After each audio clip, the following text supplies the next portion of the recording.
Every year, millions of people start a new business. Most of them start with a real idea, something they believe in, something they are genuinely good at, something they are convinced the world needs. And most of them will be out of business within 5 years.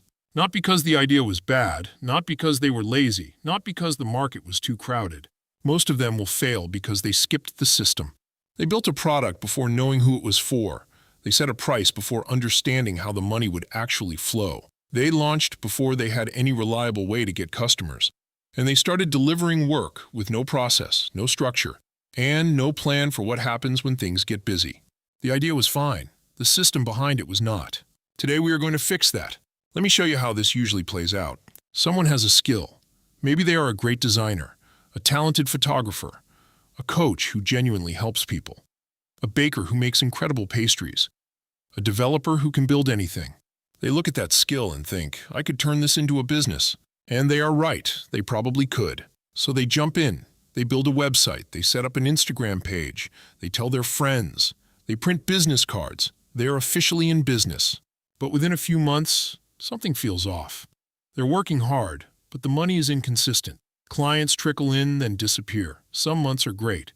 Others are painfully slow. The pricing feels like a guess. The workload feels chaotic. And the bank account does not reflect how hard they are working. What happened? They started with the idea, but they never checked whether the system behind the idea could actually hold up. Here's the thing. An idea tells you what you want to build. A system tells you how it actually works. And the gap between those two things is where most businesses quietly fall apart. A business is not a product. It is not a service. It is not a logo or website or social media page. A business is a system that creates value, delivers that value to real customers, and brings in enough money to sustain itself. If any part of that system is missing or weak, the whole thing struggles, no matter how good the idea is. So before you start a business, or before you try to grow the one you already have, you need to check the system. I call it the 5-part business survival system, and it covers the 5 things every business needs to survive. Number 1, customer. Who is this for? Number 2, offer. What problem are you solving, and why should anyone choose you? Number 3, revenue. How does money actually come into the business? Number 4, sales. How do people find you and decide to buy? Number 5, delivery. How do you consistently deliver the result without chaos? If all 5 are strong, you have a real business. If even one is weak, the whole system starts to break down. Let me show you how. Let's walk through each one. The first part of the system is your customer, and this is where most people already start to go wrong. When someone starts a business, they almost always describe their customer too broadly. It is for anyone who needs design work. It is for people who want to eat healthy. It is for small businesses. That sounds reasonable, but in practice it creates a serious problem. When your customer is everyone, your marketing has no focus. Your messaging has no edge. Your offer has no specificity. You end up creating something vaguely useful for a lot of people, but deeply compelling for no one. A clear customer is not just a demographic. It is a specific type of person in a specific situation with a specific problem they're actively trying to solve. When you know exactly who that person is, everything else gets easier. Your messaging speaks directly to them. Your offer solves their exact problem. Your pricing makes sense for their budget and expectations. And your marketing knows exactly where to find them. Clarity on the customer is not a nice extra. It is the foundation. Without it, every other part of the system is guessing. Here's the simplest test. Can you describe your customer in one sentence without using the word anyone or everyone? If you can, you are probably clear enough. If you cannot, that is the first thing to fix. Part 2 is the offer. And this one trips up a lot of people because they confuse their product with their offer. Your product is the thing you make or deliver. Your offer is the complete package of value that makes a customer say yes. It includes the outcome, the experience, the positioning, the pricing, and the reasons someone should choose you over every other option. Let me give you an example. A product might be a 6-week online fitness program. An offer would be a guided plan that helps busy professionals lose 10 pounds in 6 weeks with 30-minute workouts and no meal prep stress. Same product, completely different level of clarity. The first one describes what you made, the second one describes what the customer gets. And that difference is everything because customers do not buy products, they buy outcomes. A weak offer usually has one of 3 problems. It solves a problem nobody is urgently trying to fix. solves a real problem, but communicates the value so poorly that nobody understands why they need it. Or it sounds exactly like 10 other options, giving the customer no reason to choose this one specifically. A strong offer is specific. It connects to a real pain or desire, and it makes the value immediately obvious to the right person. If your business is struggling to convert interest into customers, the problem is almost always the offer. Part 3 is revenue, and this is the one a surprising number of people skip entirely. Revenue is not just about how much money you want to make. It is about how the money actually flows into the business. Through what mechanism, at what price, how often, from whom. A lot of early-stage businesses have an idea and an audience, but no clear revenue model. They assume the money will figure itself out once the product is good enough. Sometimes it does, but most of the time it does not. Your revenue model is a design decision. It is not something that just happens. You have to choose it on purpose. Will customers pay once, or will they pay monthly? Do you charge per project, per hour, or per result? Is the price based on value to the customer, or is it based on your costs? Each of these decisions shapes the entire business.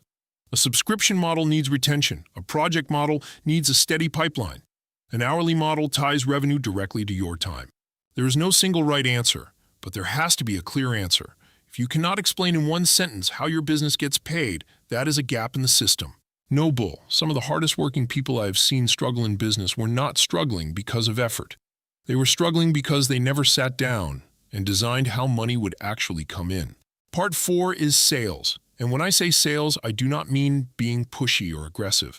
I mean having a reliable, repeatable way of getting the right people to discover your business and make a buying decision. Sales is where a lot of small businesses and solopreneurs struggle the most, and it usually follows a very predictable pattern. Business is slow. So the owner hustles, they post content, they reach out to people, they network. Eventually, some clients come in.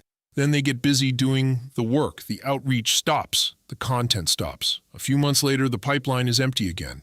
This is called the feast and famine cycle, and it is one of the most exhausting and financially stressful patterns in small business. The solution is not to hustle harder during the slow periods. The solution is to build a sales system that runs consistently, even when you are busy delivering work. That system does not have to be complicated. It could be as simple as posting useful content twice a week, following up with every warm lead within 48 hours, and having a clear process for what happens when someone says they are interested. The important thing is that it does not stop. Sales is not a campaign you run when things slow down.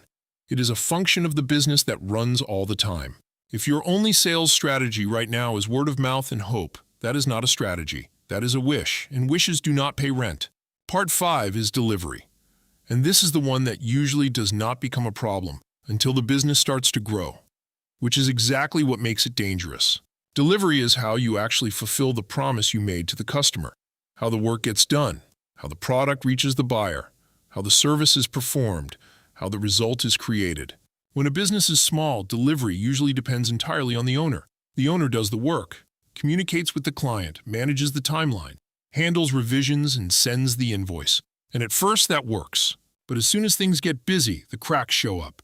Deadlines slip. Communication gets messy. Quality drops. The owner is overwhelmed. And the customer experience suffers. A strong delivery system does not mean the business has to be corporate or complex. It means the work gets done the same reliable way every time. Onboarding a new client should follow the same steps. Delivering the work should follow the same structure. Following up should happen automatically, not whenever you remember. When those things are repeatable, the business becomes something you can grow. When they are not, the business becomes something that falls apart every time it gets busy. The delivery system is what turns a talented person into a real business. Without it, you are doing good work. With it, you are running a business that does good work consistently. Let me bring this together with a practical example. Imagine two people starting the same type of business. Both want to offer social media management for small local businesses. Same idea, same market, same city. Person 1 jumps in immediately. They set up a website, create an Instagram page, and start offering their services to anyone who will listen. They charge whatever feels right. They take on every client who says yes. They have no onboarding process, no content workflow, no clear scope of work. Within 3 months, they are overwhelmed, underpaid, and burning out. Person 2 takes a different approach. Before launching, they run through the 5-part system. Customer, They decide to focus specifically on independent coffee shops and cafes. Not all local businesses, just one specific type with a specific need. Offer. They create a clear package, 3 posts per week, 1 monthly content calendar, a quarterly brand review. The outcome is simple. Your cafe's social media stays active and professional without you having to do any of it. Revenue. They price the service at a monthly retainer, flat rate, recurring, predictable income on both sides. Sales. They visit 10 local cafes, introduce themselves, leave a one-page flyer with a QR code to a simple landing page, and follow up by email within the week. Delivery. They build a simple template for onboarding, a shared folder for approvals, and a weekly content batch process. Every client goes through the same steps. Same idea, same market, completely different results. The difference is not talent. The difference is the system. Person 1 had a good idea and worked hard. Person 2 had the same idea, checked the system first, and built something that could actually sustain itself. That is the difference between starting a business and starting a business that works. Before we get to the action step, I want to flag the most common mistake I see in early-stage businesses: confusing activity with progress. Most small business owners who are struggling are not lazy. They're exhausted. They're working long hours. They're doing 100 different things every week, and they assume that because they are busy, they must be moving forward. But busy doing what? If the activity is not improving one of the 5 parts of the system, it is motion, not progress. Redesigning your logo for the 3rd time is not progress. Writing a follow-up email to a warm lead who expressed interest last week is progress. Comparing software tools for 2 hours is not progress. Defining your customer clearly enough to write a 1-sentence description is progress. The system tells you where to focus. If you are not sure what to work on today, check the 5 parts. Find the weakest one. Work on that. Ignore everything else until it is stronger. No bull. That one shift in focus has saved more businesses than any amount of hustle. Here's your action step. This takes less than 15 minutes, and it will show you exactly where your business is strongest and where it needs work. Grab a piece of paper or open a blank document. Write down the 5 parts of the system: customer, offer, revenue, sales, delivery. For each one, write a single, honest sentence describing where you stand right now. For customer, can you describe your ideal customer in 1 specific sentence without saying anyone or everyone? For offer, can you clearly explain the outcome your customer gets and why it is worth paying for? For revenue, can you explain exactly how money comes into the business, how often, and at what price? For sales, do you have a consistent, repeatable way to get new customers every month? For delivery, can you deliver the result the same reliable way every time without the process falling apart when things get busy? Any question where the answer is vague, uncertain, or "I have not figured that out yet" is a gap in the system. That gap is your priority. Not more content, not a better logo, not a new tool. The gap. Fix the weakest part of the system first. Everything else follows from there. Let us bring it home. A business does not survive on a good idea alone. It survives on a system. That system has 5 parts. Customer. Know exactly who you are serving. Not everyone. A specific person with a specific problem. Offer. Solve a real problem and make the value obvious. Your product is not your offer. The outcome is your offer. Revenue. Design how money comes in. Choose the model on purpose. Do not leave it to chance. Sales. Build a consistent way to get customers, not bursts of effort when things slow down. A system that runs every week. Delivery. Create a repeatable process for doing the work. Good work done chaotically is not sustainable. Good work done consistently is a real business. If all 5 parts are solid, you have a business that can grow. If even one is weak, the whole system feels it. The good news is that none of these are complicated. They just need to be clear, and checking them before you start, or fixing them in the business you already have, is one of the most practical things you will ever do. Clear lesson, better decision. That is the bullseye. Now I want to hear from you. Run through the 5-part system on your own business or idea. Customer, offer, revenue, sales, delivery. Which one is your weakest area right now? Drop it in the comments. I read every one, and you will probably be surprised how many people are working through the exact same thing.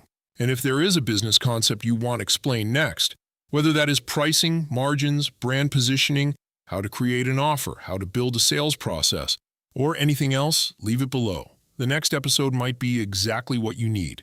If this video helped, Share it with someone who is thinking about starting a business or trying to figure out why the one they have is not growing the way it should. This is the kind of framework that changes the way you think. I am the business bull. Business in plain English, no bull.